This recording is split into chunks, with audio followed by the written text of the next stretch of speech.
Fresh from the oven, may balita ako na siguradong magpapalakas ng loob nyo.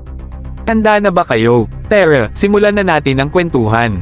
Breaking news. May latest scoop tayo tungkol sa Philippines-Australia Maritime Cooperative Activity o mas kilala bilang MCA. Ito yung samahan ng Pilipinas at Australia na nagbibigay ng bagong lakas sa ating maritime endeavors. At alam nyo ba, ito'y parang tambalan na pinagpala ng mga Diyos ng dagat. Imahinahin nyo to, ang Pilipinas at Australia nagkakaisa para ipakita ang kanilang galing at maghatid ng positibong pagbabago sa larangan ng maritime.